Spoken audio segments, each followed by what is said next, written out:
أعوذ بالله من الشيطان الرجيم بسم الله الرحمن الرحيم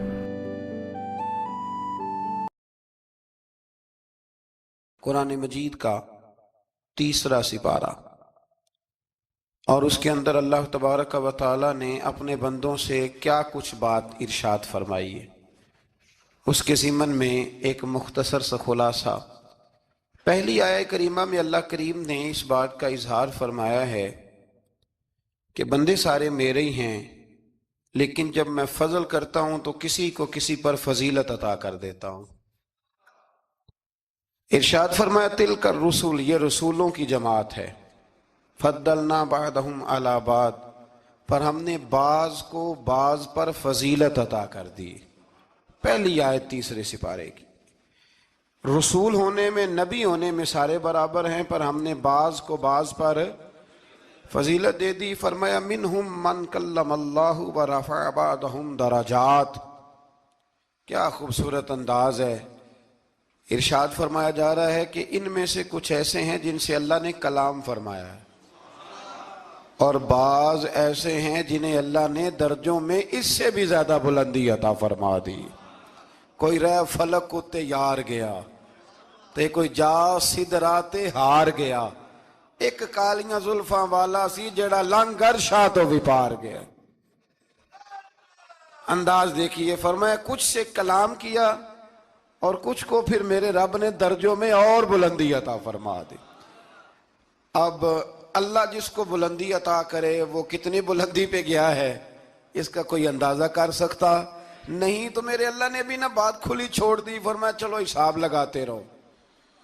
اعلیٰ حضرت فرماتے ہیں کمان امکان کے جھوٹے نقطوں، تم اول اور آخر کے پھیر میں ہو، محیط کی چال سے تو پوچھو وہ کدھر سے آئے اور کدھر گئے تھے۔ وہ تو بات بڑی دور نکل گئی، تم ابھی تک اس چکر میں ہو کہ کہاں سے آئے اور کہاں گئے۔ محمد سر وحدت ہے، کوئی رمز ان کی کیا جانے، شریعت میں تو بندے ہیں، حقیقت میں خدا جانے۔ اور نہ حلیمہ بھید کھلا ہے یہ، نہ مقام میں چونو چراں ہے یہ، تو خدا سے پوچھ وہ کون تھے تیری عظمتیں جو بڑھا گئے۔ لباس آدمی پہنا تو جہان آدمی سمجھا، وہ مزمل بن کے آئے تھے تجلی بن کے نکلیں گے۔ تو پہلی آیت میں ہی اللہ تعالیٰ نے اپنے انبیاء کی اور اپنے محبوب کی عظمت کو بیان فرمایا ہے۔ پھر اللہ تبارک و تعالیٰ نے اس سے اگلی آیات کے اندر اپنی راہ میں خرچ کرنے کا حکم دیا، اور پھر آگے بڑھ کے نا اللہ تبارک و تعالیٰ نے اسی پارے میں وہ عظیم آیت ارشاد فرمائی جسے آیت الکرسی کہا جاتا ہے۔ آیت الکرسی میں اللہ تعالیٰ کی عظمتوں کا بیان ہے، شانوں کا بیان ہے، بلندیوں کا بیان ہے، اور اس کے کمال اختیار اور کمالات کا بیان ہے۔ اور یہ وہ خوبصورت آیہ کریمہ ہے آیت الکرسی۔ یہ حدیث آپ نے آج رٹ لینی ہے، یہ رٹ لینی ہے آپ نے حدیث، اور اتنی پکی رٹنی ہے کہ میرا مشورہ ہے کہ بچوں کے کانوں میں بھی بتانی ہے کہ یہ کام بھولنا نہیں۔ نبی پاک علیہ السلام نے فرمایا جو ہر فرض نماز کے بعد آیت الکرسی پڑھے گا نا، وہ مرنے سے پہلے پہلے جنت میں اپنا مقام دیکھ لے گا۔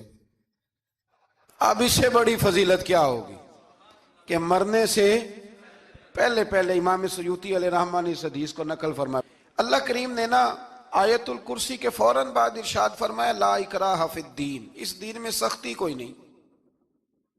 تو یا اللہ پھر کیا ہے؟ وہ جو کافر بڑا اعتراض کرتے ہیں نا کہ دین تلوار سے پھیلا ہے، تو دین ان لوگوں نے فوجوں کے ذریعے پھیلایا ہے۔ تو اللہ تبارک و تعالیٰ نے تیسرے پارے کی آیت نمبر 256 میں وضاحت فرما دی کہ دین میں کوئی جبر نہیں ہے۔ ہاں ہم نے صورتحال واضح کر دی ہے، حق بیان کر دیا ہے۔ اب جو بندہ انکار کرے گا اس حق کا وہ شیطان کے ساتھ ہے، اور جو ایمان لے آئے گا تو پھر اس نے ایک مضبوط چیز کو پکڑ لیا ہے، اور اس مضبوط چیز کو پکڑا ہے جس نے کبھی کھلنا نہیں ہے۔ فرمایا دین میں کوئی جبر نہیں، سختی نہیں۔ لیکن نا دل اللہ کے کنٹرول میں ہے نا سارے، تو اللہ اگر چاہے تو سارے کافروں سے کلمہ پڑھوا دے، لیکن رب فرماتا ہے میں تمہیں حق بتاؤں گا مان لو گے تو جنت ہے، نہ مانو گے تو جہنم ہے۔ تو اس لیے جبر والی بات کوئی نہیں۔ آگے اللہ تعالیٰ نے نا اسی پارے میں ارشاد فرمایا کہ اے محبوب علم تر الی الذی حاج ابراہیم فی ربہ، یہ بھی ایک انوکھی فطرت ہے انسان کی جس کو اللہ تعالیٰ نے اس پارے میں بیان فرمایا۔ محبوب آپ نے اس شخص کی طرف نہیں دیکھا جو حضرت ابراہیم سے جھگڑا کر رہا تھا ان کے رب کے بارے میں؟ جھگڑا کیوں کر رہا تھا؟ ان آتاہ اللہ الملک، کیونکہ اللہ نے اسے ملک عطا فرمایا، اللہ نے بادشاہی دیا تو وہ اللہ کے معاملے میں جھگڑے کرنے لگ گیا، وہ کہتا ہے میں ہی رب ہوں۔ تو حضرت ابراہیم علیہ السلام نے فرمایا میرا رب تو وہ ہے جو زندہ کرتا اور مارتا ہے۔ تو بیوقوف نے دلیل کیا دی؟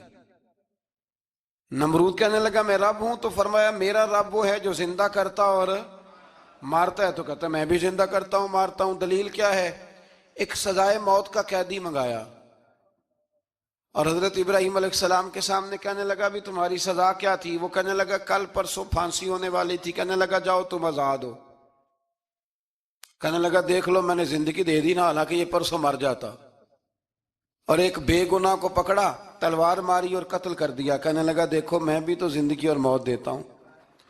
اب حضرت ابراہیم اس کی اس دلیل پر اعتراض کر سکتے تھے، آپ نے خاص غور کرنا ہے بات پہ۔ اعتراض کر سکتے کہ تو پاگل ہے، زندگی تو یہ ہے نا کہ جس کو تلوار سے مارا ہے اسے اٹھا کے دکھا، یہ اعتراض ہو سکتا تھا۔ لیکن جب کوئی بیوقوفوں جیسی دلیل دے نا، تو علم مناظرہ کا اصول یہ ہے کہ پھر اسے اس کی زبان میں جواب دیا جاتا ہے، پھر اسے یعنی پھر اس کو یہ نہیں آپ کہیں گے کہ یہ تو نے کیا کیا۔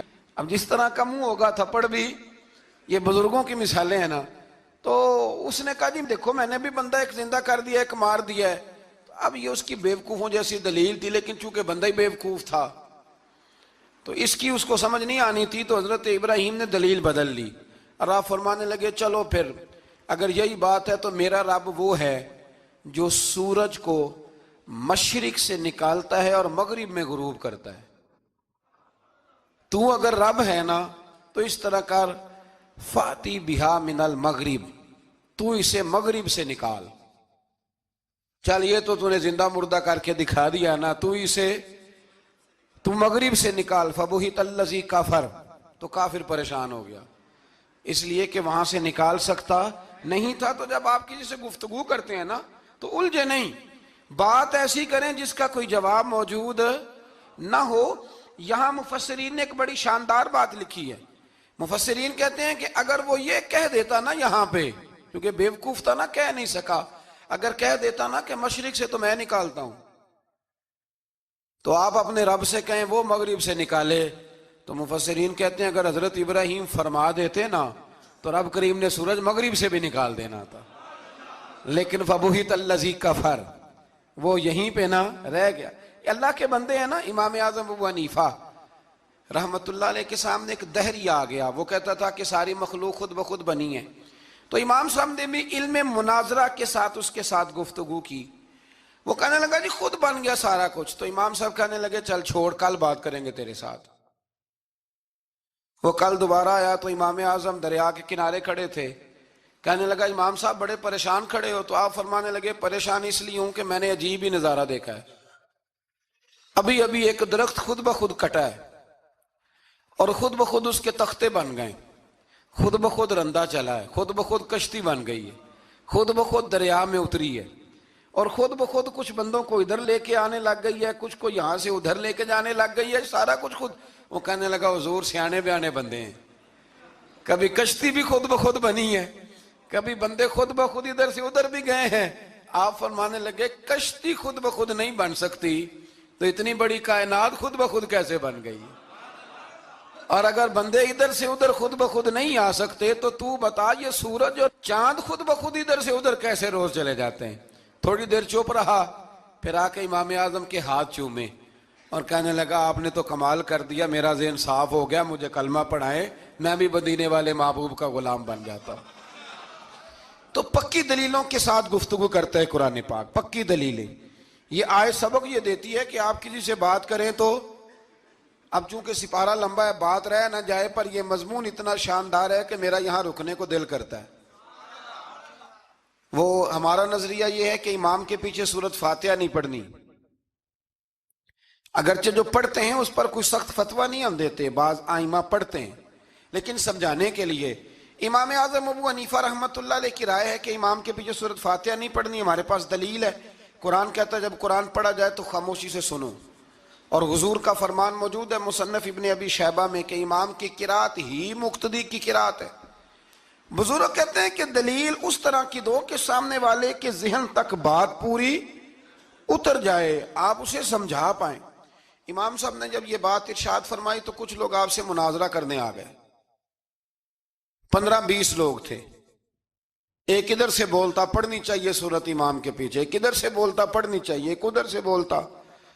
تو امام اعظم ابو حنیفہ فرمانے لگے تم سارے پڑھے لکھے لوگ ہو، یہ گفتگو کا طریقہ ہے؟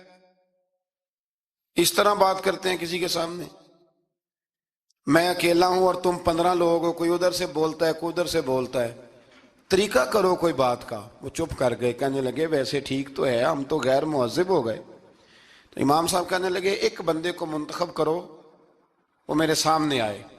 انہوں نے ایک بندہ منتخب کر لیا، وہ کہنے لگا جناب یہ ہمارا نمائندہ ہے، یہ اگر جیت گیا تو ہم سارے جیت گئے، یہ اگر ہار گیا تو ہم سارے۔ تو امام صاحب کہنے لگے کیوں منتخب کیا؟ کہنے لگے جی سارے بولیں گے تو سمجھ نہیں نہ آئے گی کوئی کیا کہہ رہا ہے، کوئی کیا کہہ رہا ہے، کوئی کہاں ہے کوئی کہاں ہے۔ تو امام صاحب کہنے لگے میرا بھی مسئلہ یہی ہے، ایک الحمدللہ رب العالمین پہ ہے اور دوسرا صراط الذین انعمت علیہم پہ ہے۔ تو میں بھی کہہ رہا ہوں کہ جو امام آگے لگا لیا نا اس پر اعتبار کرو، اس پر اعتبار کرو۔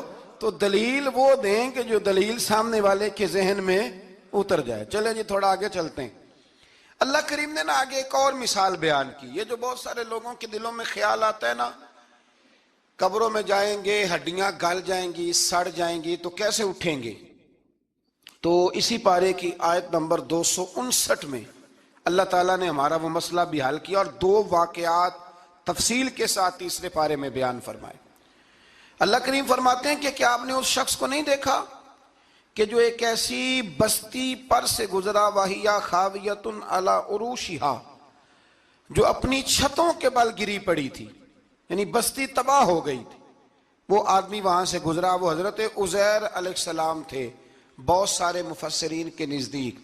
بعض نے یہ لکھا ہے کہ چونکہ یہاں اللہ نے کسی کا ذکر نہیں کیا تو ہم بھی کسی کو مخصوص نہیں کرتے، لیکن کثیر کی تعداد یہ ہے کہ حضرت عزیر تھے، آپ گزرے ایک بستی میں تو آپ نے دیکھا کہ وہ بستی تباہ حال ہو گئی ہے اور زمین پلٹ دی گئی ہے، چھتوں کے اوپر لوگ مرے ہوئے پڑے ہیں۔ تو آپ کے دل میں خیال آیا کہ یا اللہ تو انہیں کیسے زندہ کرے گا بعد موتہا، مرنے کے بعد۔ خیال آیا، اللہ کریم نے نا انہی پہ موت طاری کر دی، حضرت عزیر علیہ السلام پہ۔ ان کے پاس تھوڑا سا کھانا تھا، ایک گدھا تھا، درخت کے نیچے لیٹ گئے گدھے کو باندھ کے، اللہ تعالیٰ نے ان پر نیند طاری کی اور وہ 100 سال تک سوتے ہی رہے۔ وہ بے آباد بستی آباد ہو گئی، وہاں شہر آباد ہو گیا، دنیا آباد ہو گئی، زمانہ آباد ہو گیا۔ آپ جب سوئے تو آپ کی عمر مبارک 40 سال تھی، 100 سال کے بعد اٹھے، ثم بعثا، جب اٹھے قال کم لبثت، اللہ نے فرمایا کتنی دیر سوئے، قال لبثت یوما او بعد یوم، کہنے لگے یا ایک دن سویا ہوں یا دن کا تھوڑا سا حصہ۔ تو رب کریم نے فرمایا نہیں، آپ تو 100 سال تک سوئے رہے۔ فرمایا وہ دیکھو ذرا گدھے کی طرف، وہ گدھا جو تھا نا ان کا وہ گل سڑ گیا، ہڈیاں بکھر گئیں، اور وہ جو کھانا تھا نا پھل تھے، شربت تھا، سالن تھا، اس کا حال یہ ہے کہ لم یتسنہ، وہ باسی بھی نہیں ہوا۔ یہ ہے میرے رب کی قدرت، جس نے پہلے گل سڑ جانا تھا وہ باسی بھی نہیں ہوا، اور وہ گدھا اس کی ہڈیاں بھی بکھر گئیں۔ تو رب کریم نے فرمایا سمجھ آئی ہے میں مردے کیسے زندہ کروں گا؟ عرض کی یا اللہ ایسی سمجھ آئی ہے جو کبھی بھولے گی بھی نہیں۔ 100 سال تک سوئے رہے۔ یہ بڑا لطیف واقعہ ہے۔ حضرت عزیر علیہ السلام اٹھ کے نا تو اپنے گھر گئے تو کوئی پہچانتا ہی نہیں تھا۔ ایک بوڑھی اماں جس کی عمر بہت زیادہ ہو گئی تھی اس کو جا کے سلام لی تو آپ فرمانے لگے اس اماں سے یہ عزیر کا گھر ہے؟ تو اماں فرمانے لگی ہاں ہے تو عزیر کا، لیکن وہ تو 100 سال پہلے غائب ہوئے، دوبارہ آئے ہی نہیں۔ آپ فرمانے لگے اماں میں ہوں عزیر۔ تو اماں کہنے لگی کہ عزیر کی تو ہر دعا قبول ہوتی تھی، اگر آپ عزیر ہیں نا تو دعا کریں، میری ٹانگیں جواب دے گئی ہیں، آنکھوں سے نظر نہیں آتا، آپ دعا کریں، اگر آپ واقعی عزیر ہیں تو اللہ مجھے شفا دے دے گا۔ تو حضرت عزیر نے دعا کی تو رب نے انہیں شفا دے دی۔ حضرت عزیر کی عمر اس وقت بھی 40 سال تھی۔ حضرت عزیر کی عمر جب گئے تب بھی، واپس آئے تو، اور حضرت عزیر کا بیٹا ان سے ملا تو اس کی عمر 118 سال تھی، پوتے بھی بوڑھے تھے۔ لوگوں نے حضرت عزیر علیہ السلام سے کہا یہ کیا ہے؟ فرمانے لگے یہ میرے اللہ کی قدرت ہے، یہ میرے رب کی قدرت ہے۔ آج بھی آپ دیکھ لیں کہ کچھ لوگوں کے بال ساری زندگی سفید نہیں ہوتے، اور کچھ 17 سال کے 16 سال کے نوجوان ہیں تو سارا سال ان کا سفید ہو جاتا ہے، علامات وہ آ جاتی ہیں جو بوڑھوں میں ہوتی ہیں۔ تو اللہ تبارک و تعالیٰ نے فرمایا کہ یہ ہماری قدرت ہے، اس طرح کر کے ہم مردوں کو زندہ کریں گے۔ جب مومن قبروں سے اٹھیں گے نا، مومن آنکھ کھلے گی تو کہیں گے سویرا ہو گیا، جیسے ابھی سوئے تھے نا، کہیں گے دن چڑھ گیا، تو اللہ فرمائے گے ہاں دن بھی چڑھ گیا ہے اور رب رسول کے دیدار کا نظارہ بھی تمہیں دیا جائے گا، اٹھو بڑی شاندار صبح ہوئی ہے۔ اور کافر جب اٹھے گا تو کہے گا اوہو اب میرے لیے کیا نئی سزا ہے۔ تو اس سے بالکل آگے متصل حضرت ابراہیم علیہ السلام کا وہ واقعہ اسی پارے میں ذکر کیا گیا ہے۔ جب حضرت ابراہیم علیہ السلام نے کہا تھا کہ اے اللہ مجھے دکھا تو مردے کیسے زندہ کرے گا، تو رب کریم نے فرمایا یقین نہیں، عرض کی یا اللہ اطمینان قلبی کے لیے۔ ایک علم الیقین ہوتا ہے، ایک عین الیقین ہوتا ہے، ایک حق الیقین ہوتا ہے۔ کہا یا اللہ میں اطمینان قلبی کے لیے، تو اللہ نے فرمایا 4 پرندے لے لو۔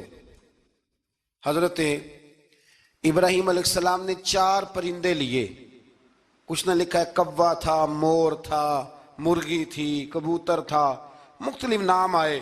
وہ 4 پرندے لیے، پھر ان کو ذبح کیا، پھر ان کا قیمہ بنایا، پھر گوشت ایک دوسرے میں مکس کیا، پھر 4 مختلف پہاڑیوں پہ رکھا۔ اللہ نے فرمایا مکس ہو گئے نا آپس میں، اب تم آواز دو۔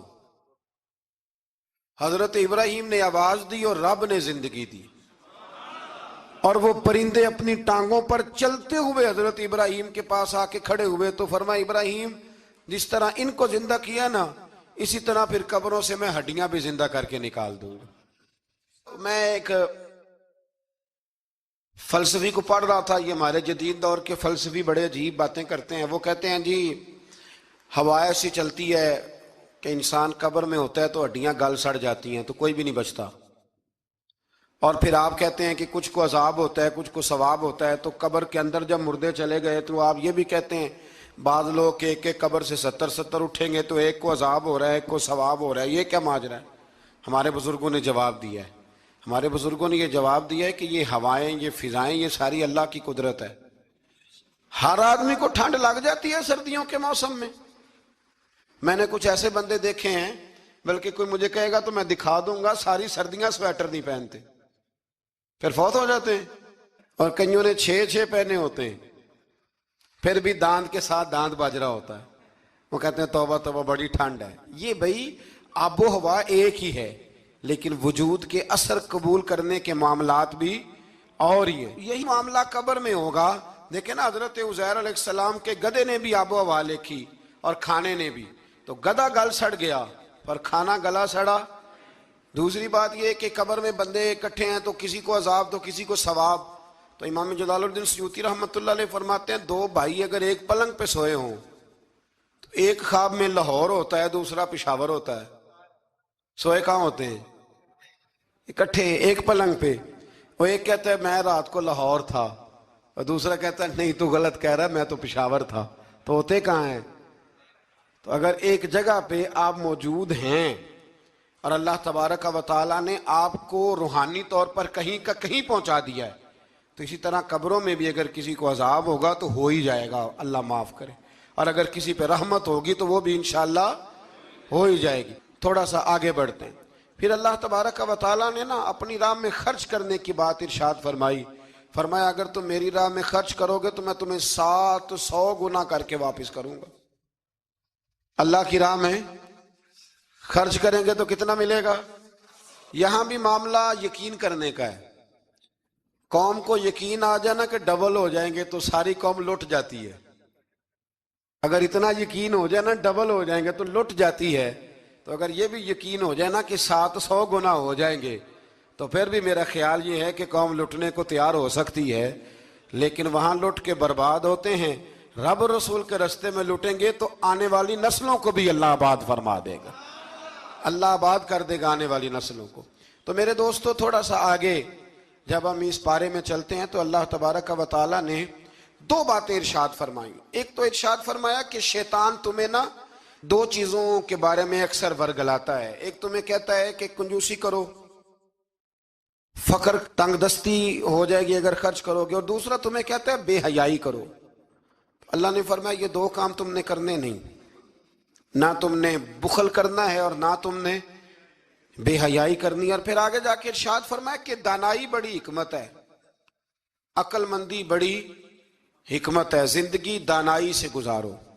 یؤتی الحکمت من یشاء، اللہ جسے چاہتا ہے حکمت عطا کرتا ہے۔ ومن یؤت الحکمت فقد اوتی خیرا کثیرا، اور جسے اللہ نے دانائی دی نا عقل، اللہ فرماتا ہے اسے ہم نے خیر کثیر عطا کی۔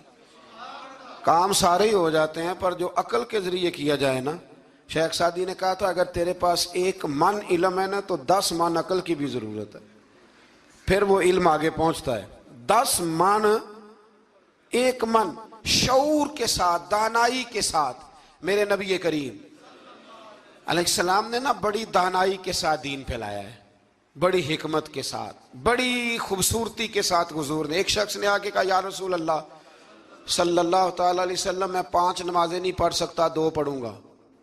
تو صحابہ کہتے ہیں ہمارے دل میں خیال آیا کیسے اجازت ملے گی، نماز تو فرض عین ہے، ہر نماز کی ہر رکعت کا ہر سجدہ فرض ہے، اور یہ پوری 3 نمازوں کی چھٹی مانگ رہا ہے۔ لیکن حضور نے حکمت سے دین پھیلایا، دانائی سے۔ مسند امام احمد بن حنبل میں موجود ہے، حضور نے فرمایا اگر 2 نمازیں پڑھو گے 3 نہ پڑھو گے تو کلمہ تو پڑھ لو گے نا دل سے۔ حضور پڑھ لوں گا، فرمایا چل تو 2 ہی پڑھ لینا، کلمہ پڑھ صحیح۔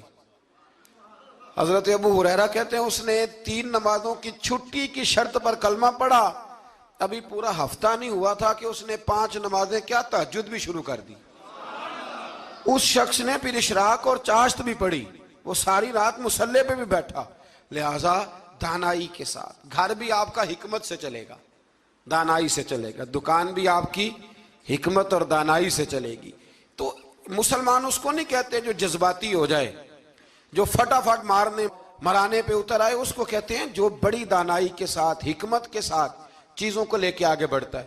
پھر اللہ تبارک و تعالیٰ نے نا 5ویں سے 6 رکوع میں سود کی حرمت بیان کی، اور اللہ کریم نے فرمایا کہ یہ جو لوگ کہتے ہیں نا کہ سود بھی تجارت کی طرح ہی ہے، یہ بھی تو کاروبار ہی ہے، فرمایا قیامت کے دن یہ اس طرح کھڑے کیے جائیں گے جس طرح کسی کو شیطان چھو لینا، شیطان چھوتا ہے تو وہ آدمی یوں ہو جاتا ہے جیسے پاگل ہو گیا ہے۔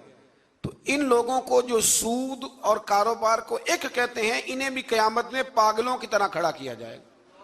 اور پھر اللہ تعالیٰ نے حکم دیا، فرمایا سود چھوڑ دو جو باقی رہ گیا ہے، اس سے جان چھڑا لو، اور اگر تم نے ایسا نہ کیا فَإِن لَمْ تَفْعَلُوا، اگر تم نے ایسا نہ کیا فَأْذَنُوا بِحَرْبٍ مِّنَ اللَّهِ وَرَسُولِهِ، پھر اللہ اور اس کے رسول سے جنگ کرنے کے لیے تیار ہو جاؤ۔ طویل ترین آیت قرآن مجید کی، آیت نمبر 282، اس میں اللہ تعالیٰ نے فرمایا جب بھی تم نے لین دین کرنا ہے اسے لکھنا ہے۔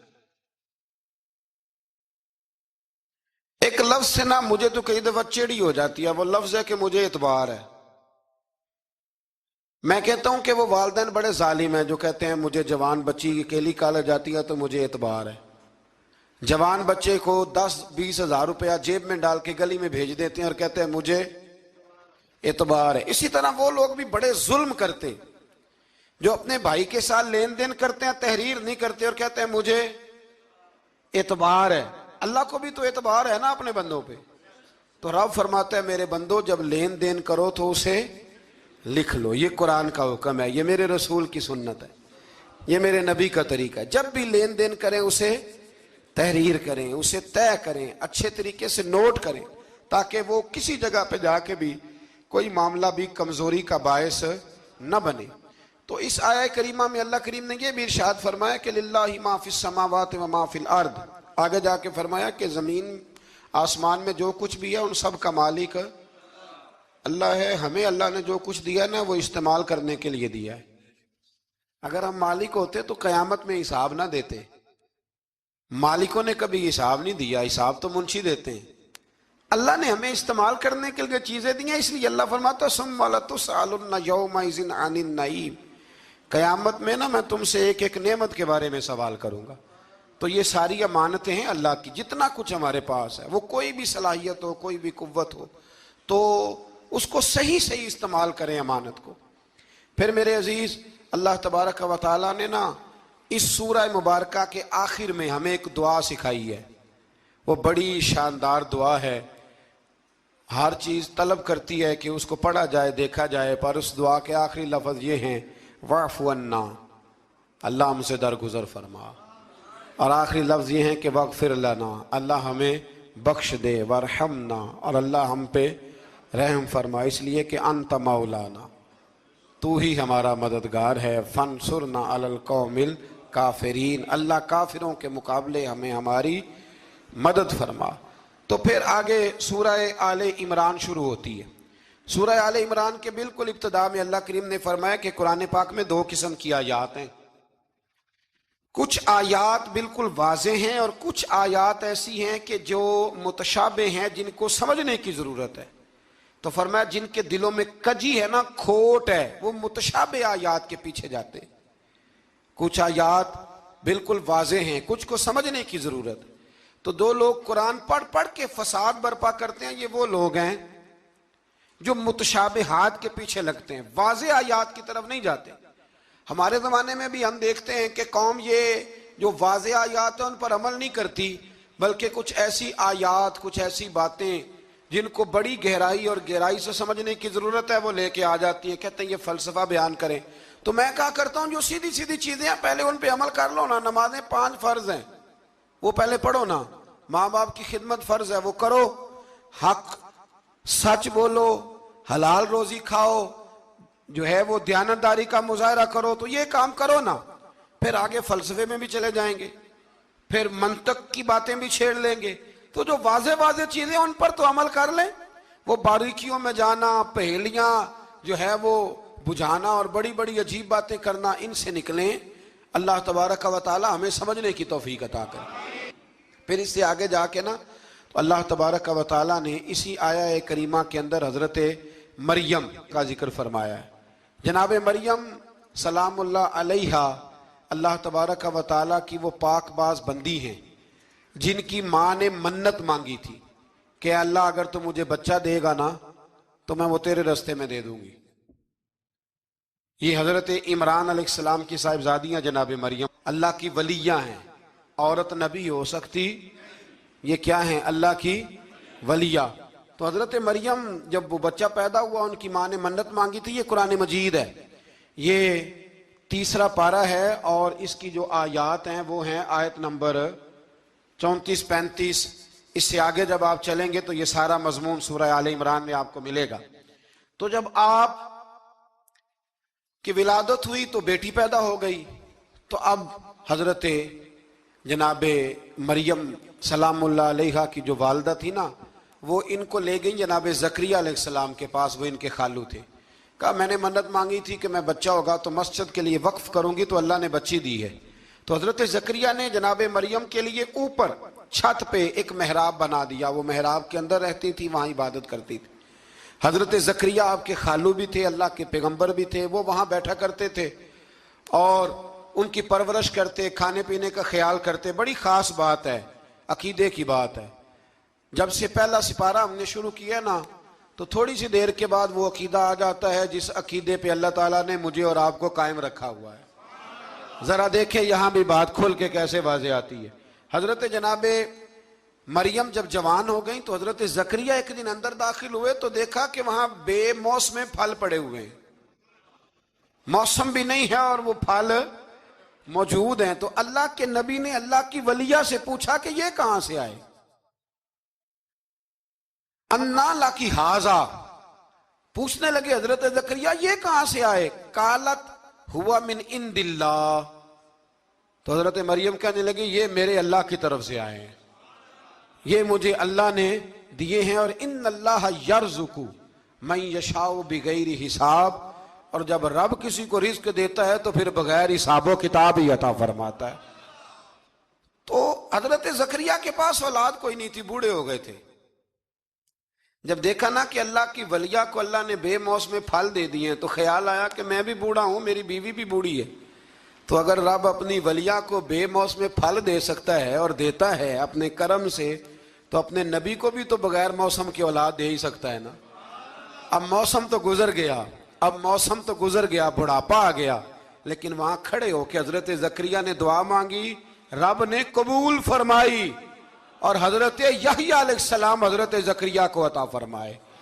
تو اگر ولیہ کی محراب کے پاس کھڑے ہو کہ اللہ کے نبی دعا مانگے تو رب قبول فرماتا ہے، تو ہم داتا علی اجمیری کے مزار پہ جا کے دعا مانگے، تو ہم غوث اعظم جیلانی کے مزار پہ جا کے دعا مانگے. تو امام شافعی فرماتے ہیں جب بھی کوئی مشکل پیش آتی ہے میں امام اعظم کی مزار پہ جاتا ہوں اور قریبی مسجد میں 2 نفل پڑھ کے ان کے مزار پہ دعا مانگتا ہوں، اللہ میری ہر مشکل کو آسان فرما دیتا ہے. تو بھئی یہ تو قرآن مجید کی آیات ہے نا، ان کو تو کھول کے دیکھو نا. کوئی اور معنی اس آیت کا، کوئی اور تفسیر، کوئی اور مفہوم. حضرت زکریا اس کے علاوہ بھی تو دعا مانگ سکتے تھے نا، لیکن انہوں نے جناب مریم کے پاس بغیر موسم کے پھل دیکھے تو دعا مانگی، بغیر موسم کے پھل دیکھے. اور یہ بھی اللہ کا فضل ہے کہ ولیہ کے پاس دیکھے تو ولیوں والا مسئلہ حل ہو گیا. اگر وہ نبی ہوتی تو لوگوں نے فٹافٹ کہہ دینا یہ تو نبیوں کی بات ہے. تو میرے بھائی اگر کسی کو بغیر موسم کا پھل چاہیے تو کسی ولی اللہ کے پاس جائے، کسی اللہ کے نیک بندے کے پاس جائے، رب بے موسم پھل بھی عطا کرتا ہے. تو پھر اللہ تبارک و تعالی نے آگے جا کے نہیں آیات میں ارشاد فرمایا کہ ہم نے جناب مریم کو بغیر شادی کے بیٹا بھی عطا کیا، اور بیٹا بھی وہ عطا کیا کہ جو اللہ کے نبی ہے، اور بیٹا بھی وہ دیا جنہوں نے پنگوڑے میں باتیں کرنی شروع کر. یہ میری خواہش ہے کہ یہ آیتیں آپ نے ضرور پڑھنی ہیں. یہ آیت نمبر 39 اور 40 انہی پر میں بھی بات ختم کر رہا ہوں. حضرت عیسیٰ کی شان رب کریم نے بیان فرمائی، یہ اللہ کا قرآن ہے، یہ اللہ کا قرآن ہے. ان کی شان کیا ہے کہ حضرت عیسیٰ علیہ السلام فرماتے ہیں کہ میں نا مٹی کی مورت بناتا ہوں، پھر اس میں پھونک مارتا ہوں، مٹی کا پرندہ بنا کے اس میں پھونک مارتا ہوں. میں پھونک حضرت عیسیٰ مارتے ہیں اور جناب عیسیٰ کہتے ہیں وہ اللہ کے حکم سے اڑنا شروع کر دیتا ہے. پھونک کس نے ماری؟ اڑایا کس نے؟ وہ اتنی سی بات ہے، اس کو سمجھ لیں. حضرت عیسیٰ کہتے ہیں میں مٹی کی مورت بنا کے اس میں پھونک مارتا ہوں تو اللہ کے حکم سے زندہ ہو جاتی ہے، اڑنے لگتی ہے. حضرت عیسیٰ فرماتے ہیں میں تندرست کرتا ہوں مادرزاد اندھوں کو، لا علاج کوڑوں کو، اور میں مردے بھی زندہ کرتا ہوں، کرتا اللہ کی اجازت کے ساتھ ہوں. اور اسی آیت میں حضرت عیسیٰ فرماتے ہیں کہ میں تمہیں بتاتا ہوں جو تم کھا کے آتے ہو، اور وہ بھی بتاتا ہوں جو تم گھر میں چھوڑ کے آتے ہو. تو حضرت عیسیٰ علیہ السلام مٹی کا پرندہ بنا کے پھونک ماریں تو رب اس میں جان پیدا کر دے، مردے میں جان بھی پیدا کرتے ہیں. اور پھر حضرت عیسیٰ مادرزاد اندھ اور کوڑوں کو آنکھیں بھی دیتے ہیں اللہ کے حکم سے. اور پھر حضرت عیسیٰ علیہ السلام مردہ بھی زندہ کرتے ہیں اس کے اذن سے. جو کھا کے آتے ہیں وہ بھی بتاتے ہیں، جو چھوڑ کے آتے ہیں وہ بھی بتاتے ہیں. تو یہ تو حضرت عیسیٰ کی شان ہے. یہ حال ہے ان کے غلاموں کا، تو میری سرکار کا عالم کیا ہوگا؟ میری سرکار کا عالم کیا ہوگا؟ ایک جملہ میرے اعلیٰ حضرت کا، اور بات بڑی اعلیٰ، فرمانے لگے حضرت عیسیٰ علیہ السلام تو پھونک مار کے مردہ زندہ کرتے ہیں نا، تو فرماتے ہیں میرے نبی تو ایک نظر دیکھ لیں تو مردہ دل کو زندہ کر دیا کرتے، مردہ دل. اور پھر ایک حدیث سن لیں تاکہ بات اور واضح ہو جائے. حضور نے فرمایا علماء امتی کا انبیاء بنی اسرائیل، میری امت کے علماء بھی اسی طرح ہوں گے جس طرح بنی اسرائیل کے نبی ہوتے تھے تو اگر حضرت عیسیٰ کے اندر یہ طاقت ہے تو میرے محبوب کے غلاموں میں بھی بڑی طاقت ہے. حضرت آصف بن برخی اگر تخت لا سکتے ہیں تو غوث اعظم بھی بیڑی اوپر اٹھا لیتے ہیں. اس لیے عقیدہ اور نظریہ قرآن ہے، حدیث ہے. ہم چونکہ پڑھتے نہیں، توجہ نہیں کرتے، تو لوگ ہمیں فٹافٹ، آپ یقین کریں بڑے صاف ستھرے انداز میں لوگ آ کے کہتے ہیں جی دیکھو جی یہ کدھر سے آ گیا. تو میں نے کہا یہ اللہ کا قرآن ہے، اور قرآن میں نہ ہو ہمیں بات کرنے کی کیا ضرورت ہے. یہ سارے عقائد اور نظریات وہ ہیں جو رب کریم نے خود قرآن مجید میں ہمیں عطا فرمائے ہیں. پاک ہوویں تے پاک کی ملدا ہی، بن پاکوں پاک نہیں ملدا. سارے جسم دے دھوون نالوں اکو ٹکڑا دھولا دل دا. اور اقبال کہنے لگے دلے بیدار پیدا کر کہ دل خوابیدہ ہے جب تک، نہ تیری ضرب ہے کاری نہ میری ضرب ہے کاری. اور فاضل بریلوی نے تو مشورہ دیا ہے، کہنے لگے دل کو کام لگا دو. حضور کون سے؟ فرمانے لگے دل ہے وہ دل جو تیری یاد سے معمور رہا، اور سر ہے وہ سر جو تیرے قدموں پہ قربان گیا. جو دل رکھتا ہے وہ قرآن پاک سے نصیحت لے گا جس کے پاس دل ہے. اس کا مطلب ہے کچھ سینوں میں گوشت کا لوتھڑا تو ہے پر دل نہیں. ان کے سینوں کے اندر خون پمپ کرنے والی مشین تو موجود ہے جو دھڑک رہی ہے جب سے وجود بنا ہے، لیکن وہ دھڑکنے خالی ہیں. دل جب دھڑکتا ہے تو وہ کسی کے لیے دھڑکنا چاہیے، اور کسی کا درد ہو دل میں. اللہ تعالیٰ نے قرآن مجید میں فرمایا کہ میں نے دل دو نہیں بنائے، دل ایک بنایا. اس میں کہ کہیں یہ نہ ہو کہ دو دل ہوں تو ادھر کوئی اور ہو ادھر رب ہو. فرمایا نہیں، دل ہی ایک بنایا ہے، کوئی اور آ ہی نہیں سکتا. یا خدا رہے گا یا محمد مصطفیٰ رہیں گے صلی اللہ علیہ وسلم. دل ہی ایک بنایا ہے، اور دل ہے وہ دل جو تیری یاد سے معمور رہا. دل دھڑکے اور پھر وہ تڑپے، وہ کسی کے دکھ میں تڑپے، وہ کسی کے درد میں تڑپے، وہ کسی کی پریشانی پہ تڑپے، وہ کسی کی محبت میں تڑپے. اور جب وہ خوب تڑپے نا تو وہ تڑپ جو ہوتی ہے، کچھ زخم ایسے ہوتے ہیں جن کا مزہ آتا ہے. یعنی جب بعضوں کا زخم ٹھیک ہونے پہ آئے تو آپ اسے تھوڑا سا ہاتھ لگائیں تو وہ تھوڑا سا نا مزہ دیتا ہے. کچھ زخموں کا بھی مزہ ہوتا ہے. آتش کہنے لگا وہ مزہ دیا ہے تڑپ نے کہ میری آرزو ہے یا رب میرے دونوں پہلوؤں میں دل بے قرار ہوتا. میرا دل کرتا ہے دو دل ہوتے، میں ایک سے تڑپا ہوں تو اتنا مزہ ہے، اگر میں دو سے تڑپتا تو کتنا مزہ ہوتا. میرے دونوں پہلوؤں میں دل بے قرار ہوتا. عزیز بھائی، دل پر محنت، دل کی صفائی. اور میرے بھائی ظاہر پر تھوڑا سا گرد چڑھ جائے تو بندہ اپنے آپ کو فریش محسوس نہیں کرتا. تو اگر دل سارا حسد سے بھر جائے، بغض سے بھر جائے، عداوت سے بھر جائے، لوگوں کے بارے میں برے خیالات سے بھر جائے، کینے سے بھر جائے، تو کب انسان کو سکون آئے گا؟ کوئی بھی نہیں تنگ ہوتا آپ کی حسد سے. اگر کوئی معاذ اللہ کسی سے جل رہا ہے تو کسی کا کچھ بھی نہیں بگاڑ رہا. اگر کسی سے حسد کر رہا ہے تو کیا نقصان کر لیا اس نے کسی کا؟ اپنے آپ کو ہی جلا رہا ہے، اپنے آپ کو ہی تکلیف دے رہا ہے. اسے مل مل کے دھو اپنے دل کو. اگر یہ صاف ہو گیا تو تیرا وجود ہی ہلکا پھلکا ہو جائے گا، تو خود سکون میں آئے گا. اسے مل مل کے دھو، مل مل کے اس کو صحیح کر کے صاف کر. دیوار کا آئینہ بنا دیا ہے، نقش تو انہی کے ہیں، لیکن نظر ادھر آ رہے ہیں. میں نے سنا ہے کہ اس کے شبستان سے متصل ہے بہشت. مکی ادھر کے بھی جلوے ادھر کے دیکھتے ہیں. سنا ہے اس کے شبستان سے متصل ہے بہشت، مکی ادھر کے بھی جلوے ادھر کے دیکھتے ہیں. سنا ہے بولے تو باتوں سے پھول جھڑتے ہیں. اگر یہ بات ہے تو چلو بات کر کے دیکھتے ہیں.